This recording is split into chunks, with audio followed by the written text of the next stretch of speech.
It can be hard to sort the wheat from the chaff when it comes to school funding in Minnesota.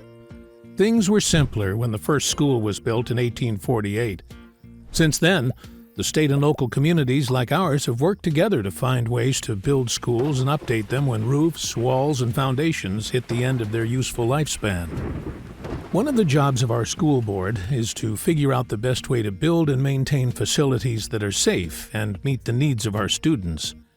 In rural communities, like ours, it's primarily local property owners who pick up the tab for building improvement projects. Sometimes it requires us to go to voters for a bond referendum. A bond is similar to a mortgage. Property taxes support the payments on the bonds used to finance school construction. The amount of property tax you pay depends on the value of the land you own. For agricultural landowners, voting on a bond referendum can mean choosing between your business and your local schools. Sometimes that can be a difficult choice. However, thanks to the Ag2School tax credit, agricultural landowners are getting a break, a big break. And there's no additional tax impact to non-agricultural landowners.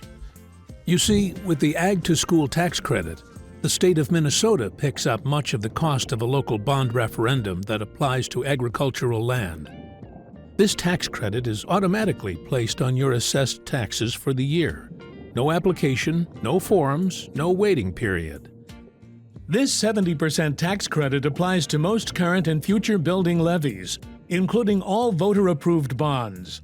And this applies to all agricultural land except for your home, garage, and 1 acre of homesteaded land. Farmers in nearly 90% of Minnesota school districts benefit from this tax credit, which keeps taxes on agricultural land lower and brings our state tax dollars back into our local schools. For our ballot questions, the Ag2School tax credit would be covering $8.6 million of the total $66.7 million ask. That's 13% of the total project being paid for by the state of Minnesota. The Ag2School tax credit is one way the state helps rural school districts so students have safe and modern facilities that are helping prepare the next generation of leaders. Visit our website to learn more.